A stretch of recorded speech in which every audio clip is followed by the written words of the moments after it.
मध्य प्रदेश वक्फ board के पुनर्गठन के साथ ही एक नया इतिहास बन गया है। देश में पहली बार किसी राज्य के वक्फ बोर्ड में दो गैर मुस्लिम यानी कि हिंदू सदस्यों को शामिल किया गया है।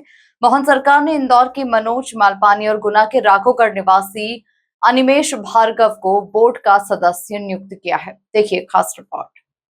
वक्फ बोर्ड में पहली बार हिंदुओं की एंट्री।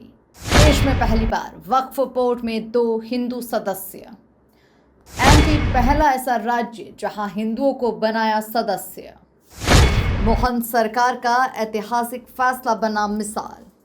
मनोज मालपानी और अनिमेश भार्गव बने सदस्य। सनवर पटेल को फिर मिली अध्यक्ष की जिम्मेदारी। मध्य प्रदेश सरकार ने वक्फ बोर्ड का पुनर्गठन करते हुए देश में पहली बार दो गैर मुस्लिम सदस्यों को बोर्ड में शामिल किया। इंदौर के मनोज मालपानी और गुना के राघोगढ़ निवासी अनिमेश भार्गव को सदस्य नियुक्त किया गया है, जबकि सनवर पटेल को दोबारा बोर्ड का अध्यक्ष बनाया गया। मनोज मालपानी लंबे समय से सामाजिक, धार्मिक और जनसेवा से जुड़े कार्यों में सक्रिय रहे हैं। वहीं अनिमेश भार्गव भी जनहित और सामाजिक सरोकारों से जुड़े मुद्दों पर सक्रिय भूमिका निभाते रहे हैं। सरकार का कहना है कि दोनों के सामाजिक अनुभव को देखते हुए उन्हें ये जिम्मेदारी सौंपी गई है।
वक्फ बोर्ड में हिंदू सदस्यों की नियुक्ति को लेकर प्रदेश की राजनीति भी गर्मा गई। भाजपा विधायक रामेश्वर शर्मा ने सरकार के फैसले का समर्थन करते हुए कहा कि गंगा जमुनी तहजीब भारत की पहचान है और वक्फ की जमीन किसी व्यक्ति विशेष की नहीं बल्कि गरीबों और समाज के हित के लिए होती है।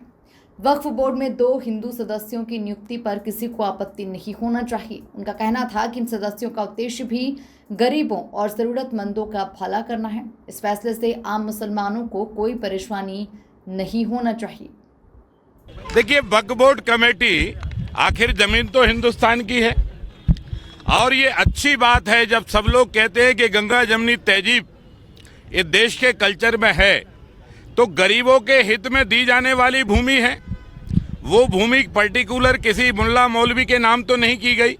तो गरीब जब सरकार गरीबी रेखा के कार्ड बना रही है, आयुष्मान कार्ड बना रही है, उस आधार पर उनको सुविधा दे रही है और इसलिए मध्य प्रदेश सरकार की पहल पर और भारत सरकार जो वक्फ संशोधन विधेयक लेकर आए उसके कारण आज ये स्थिति बनी है कि उसमें दो हिंदू सदस्य रखे हैं। मैं समझता हूँ हिंदू सदस्यों का दृष्टिकोण भी गरीबों का भला करने का है और इसलिए वहां पर उनको रखा है। इससे कोई मुसलमानों को तकलीफ होने की जरूरत नहीं है। हाँ, उनको तकलीफ जरूर हो सकती है जो वक्फ की प्रॉपर्टी को खा रहे थे। सरकार के इस फैसले के बाद प्रदेश की राजनीति में नई बहस शुरू हो गई। एक और भाजपा इसे पारदर्शिता और समावेशी व्यवस्था की दिशा में कदम बता रही है, वहीं दूसरी ओर विपक्ष की प्रतिक्रिया पर भी सभी की नजरें टिकी हुई है। Bureau report, MP news, Bhopal.